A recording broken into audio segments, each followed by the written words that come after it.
はい、どうもたんぼです。今回は放置しているだけで大遊びが手に入る大遊びトラップを作っていきたいと思います。特徴1、トライアルスポナーから湧くゾンビやハスクが装備している大遊びを剥がして入手し、その後倒すところまで全部自動化。プレイヤーは不気味な瓶を飲んで近づくだけで OK です。特徴2、ゾンビ、チビゾンビ、ハスクのスポナーに対応。複数作成して周回すればどんどん大遊びが手に入ります。手動で倒す必要がなく周回もかなり楽になっているので、ぜひ参考にしてくださいね。それでは今回もレッツポンポン。今回必要な材料はこちら。装置1つ分の材料になります。不透過ブロックにクォーツを使っていますが、不透過ブロックであれば何でも OK です。装置のサイズは横9、奥行き10、高さ4になります。作成できるのはトライアルチャンバー内にあるゾンビスポナー、チビゾンビスポナー、ハスクスポナーの3種類。1つの部屋に複数あることも多いので、もしそういった場所があればそこから作っていくと良いですね。今回はこのようにゾンビスポナーが2つある場所があったので、ここに作っていこうと思います。まずは作業がしやすいように各スポナーを制圧していって、今回使わないスポナーはこのようにスポナーの周りに不透過ブロックを置いて、プレイヤーの視線が通らないようにして無力化していきます。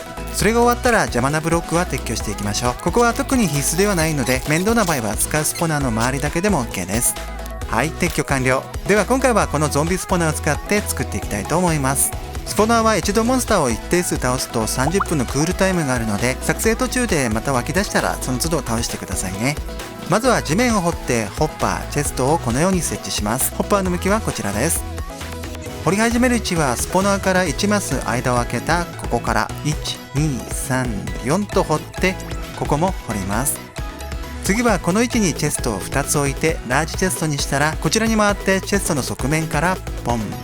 ポン。次はこちら側に回ってホッパーの側面に設置しましょう。次はガラスをスポナーから4マス先まで置いてこのようにひし形にしていきます。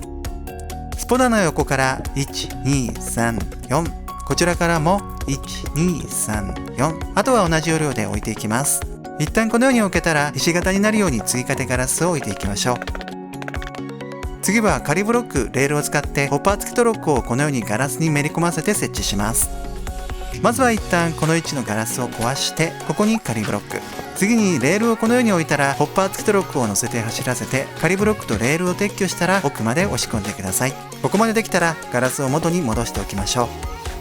次は仮ブロック、糸、オブザーバー、不透過ブロックをこのように設置します。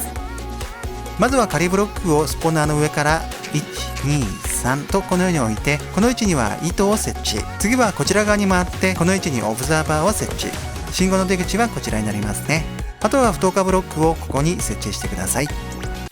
次は今置いたブロック以外にガラスを置いて一段高くします。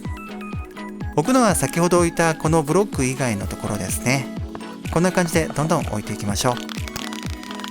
次はレールとトロッコ6個を設置し、水を流します。まずは仮ブロックを撤去してこの位置から水をたま、このように斜めの水流ができていれば OK です。次はこの位置のガラスを壊してレールを置いたら水を流して水没させます。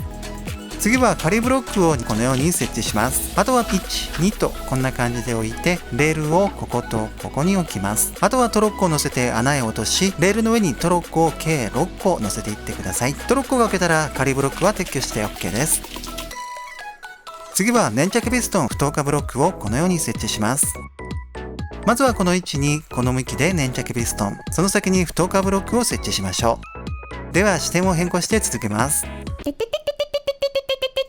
次はダスト、リピーター、不透過ブロック、トーチを使ってオブザーバーからの信号が粘着ピストンに伝わるようにしていきます。このリピーターの遅延はマックスにする点に注意です。まずはこの不透過ブロックの上にダスト、その先にリピーターをポン、遅延をマックスにしてください。次はリピーターの先に不透過ブロックを置いて、こちら側に回ったら不透過ブロックの側面にトーチを設置。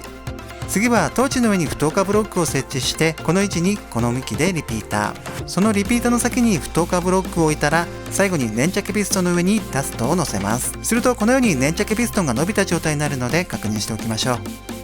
次はタイマー回路です。コンパレーター、ホッパー、ダスト、マトブロック、トーチをこのように設置します。ホッパーの向きはこちらです。向きに注意してくださいね。まずは粘着ピストンの背面のここにこの向きでコンパレーター、その後ろに一旦仮ブロックを置いたら仮ブロックの側面に向けて横向きホッパーを設置。次は仮ブロックを壊してホッパーの側面に向けて再度ホッパーを設置。このように向かい合わせに置けていることを確認しておきましょう。次はこの位置にダスト、この位置にマトブロック、最後にマトブロックの側面にトーチを取り付けてください。はい、 OK。 次はこのように周囲のガラスをさらに一段高くしていきます。中央の水があるところの上には置かないようにして、こんな感じで一段高くできるところ全部にガラスを置いていきましょう。はい、 OK。 ではここで動作チェックです。まずはこの左側のホッパーの中に1スタック64個になるアイテムを4スタック入れてください。入れたら中央の水流の中に適当なアイテムを1つ投げ入れます。そうするとアイテムが糸に触れてオブザーバーが検知し回路が動き、粘着ピストンが引っ込んだ状態になります。次にホッパーの中身を見ると、左側のホッパーの中のアイテムが右側のホッパーへ移動していくのを確認。全部移動すると粘着ピストンが伸びた状態に戻り、今度は右側のホッパーから左側のホッパーへアイテムが戻っていきます。このように動いていれば OK です。次はこのように3箇所仮ブロックを置いて、それ以外に不透過ブロックで屋根をつけていきます。まずは仮ブロックをホッパーの上2箇所に置いて、この不透過ブロックの上にも置いてください。あとは置けるところ全部に不透過ブロックを置いていって屋根をつけていきましょう。置けるところ全部に置くとこんな感じになりますね。次は仮ブロックを撤去して水を流し、上付きハーフブロックを設置します。まずはこの位置の仮ブロックを撤去して水を入れて、ハーフブロックを上付きで設置。あとはこの仮ブロックも撤去しておいてください。では視点を変更して続けます。次はプレイヤーの頭上からややポーションが降ってくるのを防ぐために、このように屋根をつけておきます。エンダーマンが来ることもあるので、プレイヤーの頭上に来る感じで 3×3 の屋根を作っておきましょう。はい、これで装置の完成です。では最終チェックです。まずは不気味な瓶を飲んでスポナーに近づきます。スポナーから14マス以内に近づくと、このようにスポナーから青いパーティクルが出てモンスターが湧き始めますね。湧いたモンスターは水流で運ばれてトロッコに乗り、上から水が流されてきて水に浸かった状態になりますね。この状態でしばらく経つと、このようにプルプル震えた後ドランド化して装備が剥がれます。ドランドに変化するとモンスターが倒されたのと同じ扱いになって、追加でモンスターが湧きますね。1人で利用している時はスポナーからトータル6体のモンスターが出てくるので、6体全部装備が剥がれた後少し経つと不透過ブロックが戻って失速ダメージで倒されていきます。このように動いていれば OK です。ではここからはマルチなどで複数人で利用する場合の回収方法について解説します。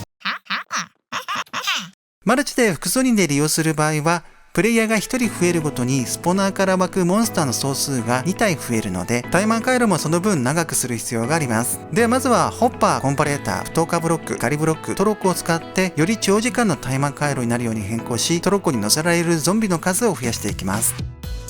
まずはこことこことこことここを壊して、このホッパーの中身からアイテムを取り出し、このホッパーは撤去。次にこの辺りを狙ってドロッパーを設置。顔の向きはこちらになりますね。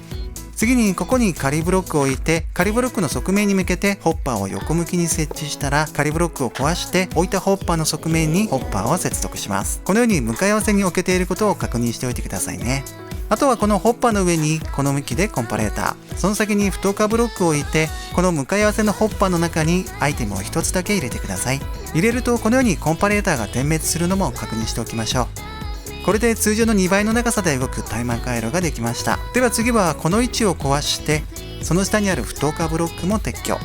このようにトロッコが見える状態にしたら、仮ブロックをポンポンポンと置いて、レールをこのように設置してください。これで準備完了。あとはアイテムの数とトロッコの数を調整していきます。1人で利用する場合はドロッパーの中のアイテムは2スタック、トロッコの数は変わらず6個で OK。 2人で利用する場合はドロッパーの中のアイテムは3スタック、トロッコの数は2つ増やして8個。3人で利用する場合はドロッパーの中のアイテムは4スタック、トロッコの数は2つ増やして10個。このように1人追加するたびにドロッパーのアイテムを1スタック増やし、トロッコの数を2つ増やせば OK です。調整が完了したら仮ブロックやレールをかわし、粘着ピストンの前に不透過ブロック、屋根は上付きハーフブロックで蓋をし、この辺りも不透過ブロックで埋めてしまいましょう。はい、 OK。複数人で利用すればその分多くのダイヤ装備が手に入りますので、マルチの方はぜひ複数人で利用してみてくださいね。はい、今回は放置しているだけでダイヤ装備が手に入るダイヤ装備トラップを紹介させていただきました。高評価、チャンネル登録で応援よろしくお願いいたします。またメンバーシップもやってますので、よかったらチェックしてみてね。それでは田んぼでした。ではまた。